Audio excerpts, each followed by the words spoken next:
Iyi ni inkuru ya Lisa, Maureen, Susan, Pete, Josh na Andrew. Lisa mu buriri bwa Andrew. Yibaza uko byagenze ngo yisanga aryamanye na Andrew mu buriri bumwe yambaye ubusa, basa nkaho bararanye. Lisa yibuka uko byagenze mu ijoro ryakeye.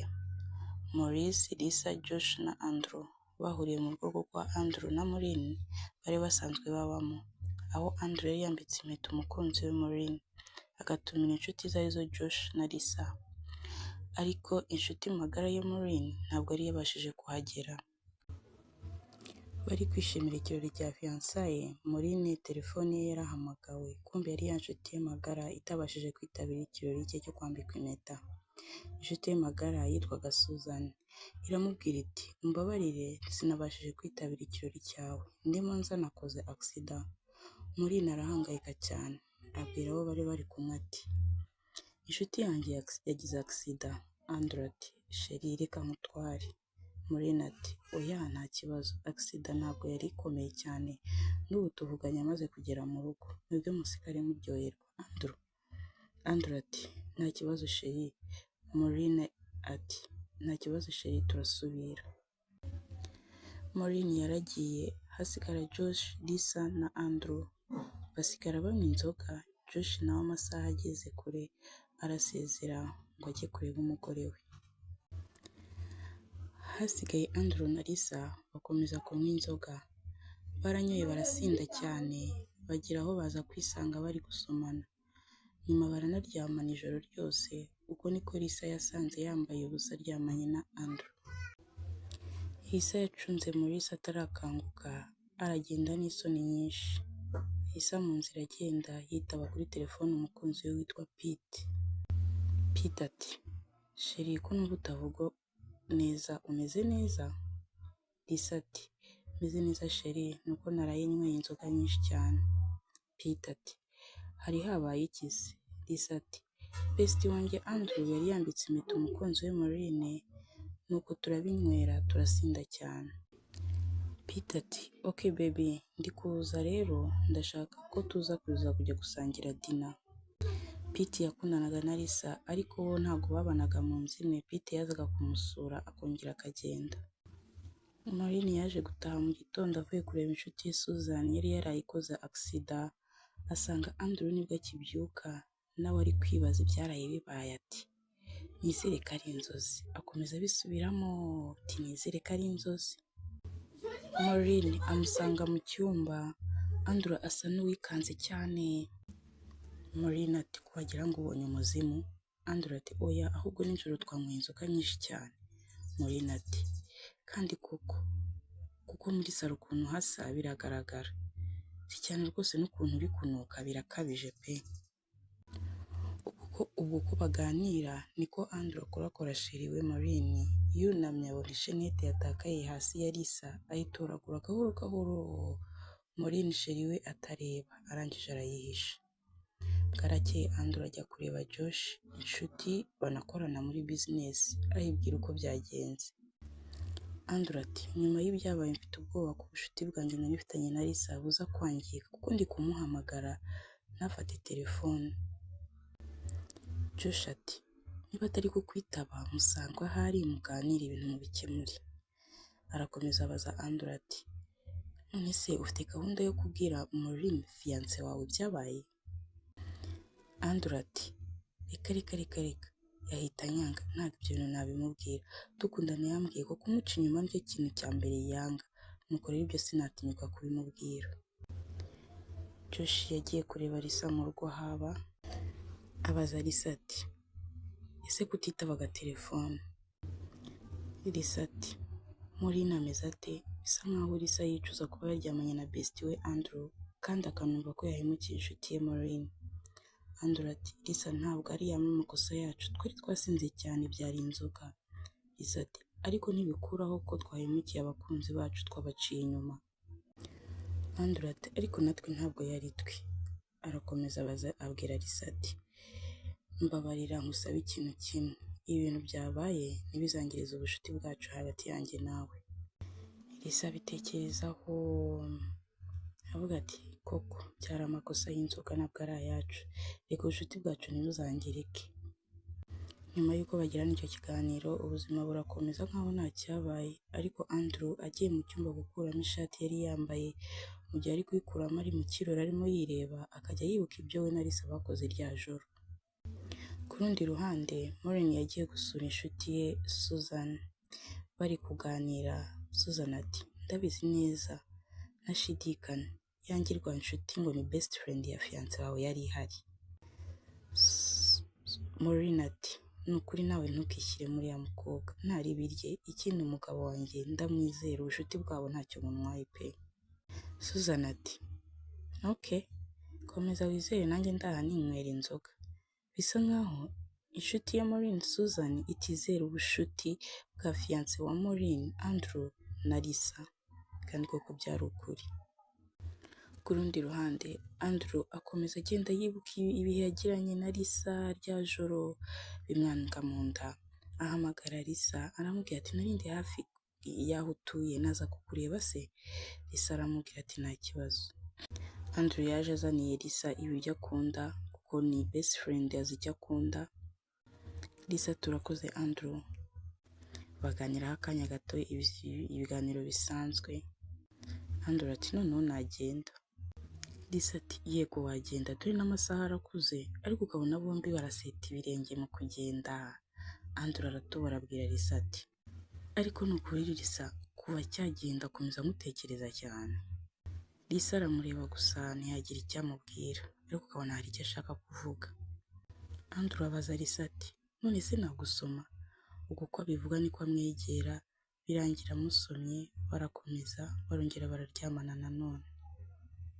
Andrew na Lisa ibi byo kuryamana babigize akamenyero, bakaryamana buri gihe mu ibanga. Andrew atangira kujya atinda gutaha, akanga kurya ibiryo Maureen fiance we yamutekeye, batangira kugirana amakimbirane ya hato na hato. Ari nako Andrew akomeza gushwana n'inshuti ye Josh, kuko ntiyari amushyigikiye mu mafuta arimo akora, kuko yabeshyaga Maureen ngo yabaga ari kumwe na Josh buri gihe kandi yabaga yibereye kumwe na Lisa. Josh akamutunganya cyane, ariko ukabona Andrew ntacyo bimubwiye, yakomeje kuryoherwa n'ubuzima we na Lisa bari babayemo bwo guca inyuma abakunzi babo. Muribuka ko Lisa nawe yari afite umukunzi. Umunsi umwe umukunzi wa Lisa, Pete, akomeje kubona umubano umukunzi we agirana na bestie we Andrew, bimutera amakenga, akomeza abyibazaho, amamesaje ya buri joro, utuntu tw'utumesaje umukora agasoma mesaje yisetsa, ariko kugira ayo makenga yaracecetse ntiyagire icyo avuga. Umunsi umwe umukunzi wa Lisa witwa Pete aza kubwira sheri we ati sheri, ngiye mu rugendo rw'akazi nzamara ibyumweru 2. Undi ati nta kibazo sheri. Ari nako umubano wa Andrew na fiance we ukomeza kuzamo agatotsi kubera imyitwarire ya Andrew. Lisa igihe kimwe yicaye ari kunywa wine yari asanzwe anywa, agira isesemi nyinshi cyane, ajya muri bathroom ajya kuruka. Lisa ati iyi wine se siyo nari nsanzwe nywa, kubera ikeneye isesemi? Lisa abibonamo ikibazo, ajya kwa muganga asanga yarasamye. Ku rundi ruhande, Maureen yaje mu cyumba afata telefone ya fiance we Andrew, ayifunguye asanga Andrew yahinduye password, abigiramo ikibazo. Andrew amaze kugenda ku kazi nk'ibisanzwe adafashe breakfast kuko yari asigaye yisangirira na Lisa, yari aharaye cyane. Maureen yahamagaye inshuti ye Susan arayibwira ati niba udahuze wamfasha kugenzura fiance wanjye. Maureen na Susan bafashe urugendo, bahagarika imodoka ahantu hihishe, barategereza ngo barebe ko Andrew yagaragara ari kumwe n'undi mukobwa, baraheba. Ku rundi ruhande, sheri wa Lisa yaje gutaha. Muribuka ko Lisa yamenye ko atwite. Pete ati sheri umeze neza? Lisa ati hari ikintu nshaka kukubwira sheri. Pete mbwira. Lisa ndatwite sheri.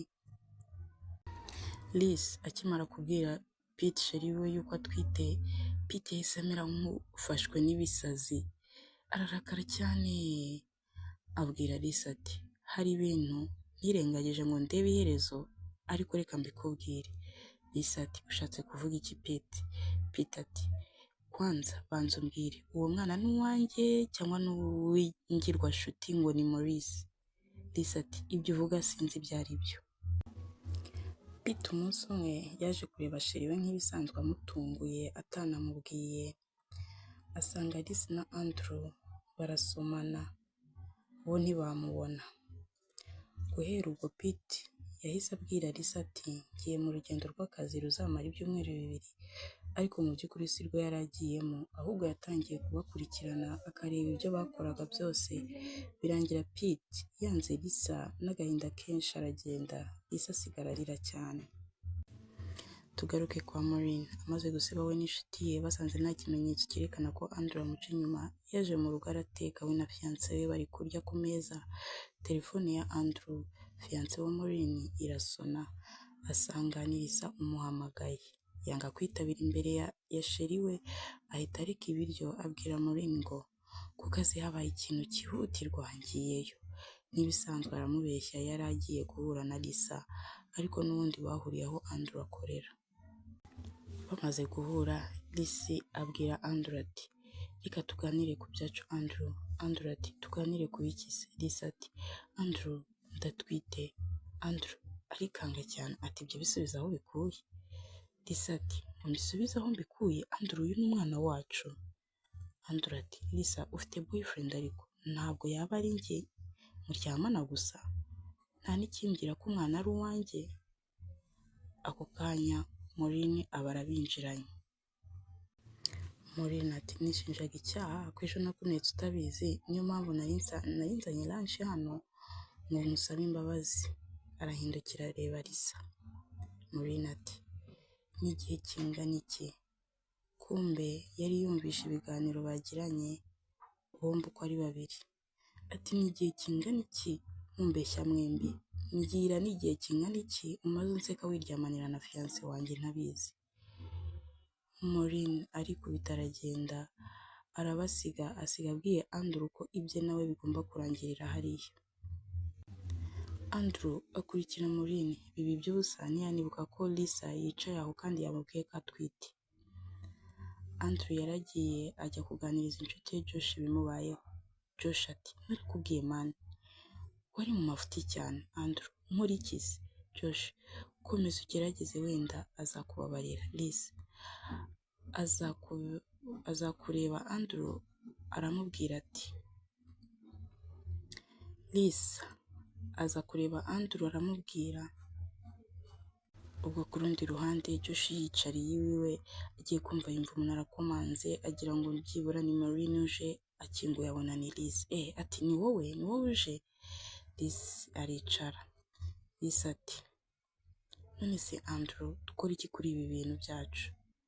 Andrew abwira Lisa, Lisa umbabarire niba naratumye utekereza ko umwana wacu warenga ubucuti dufitanye, ariko mu by'ukuri njye nkunda Maureen. Lisa ati kuki? Njyewe urabona ntaberewe no gukora ubukwe? Arakomeza ati ariko Andrew ndatwite. Andrew ati urabizi ariko ko umwana ashobora kuba atari n'uwanjye, ikindi kandi nakubwiye ko nkunda Maureen. Lisa ati uko niko uhisemo kunyangiriza ubuzima, ibyishimo byanjye? Arababara, arataha, aragenda, ariheba. Maurice aramutereranye na sheri we yaramwanze, ibintu biramucanga kandi aranatwite. Andrew yaje kwinginga inshuti ya Maureen ngo areke amurebe basi bavugane, kuko Maureen yahise ajya kuba ku inshuti ye. Inshuti ya Maureen irabyanga.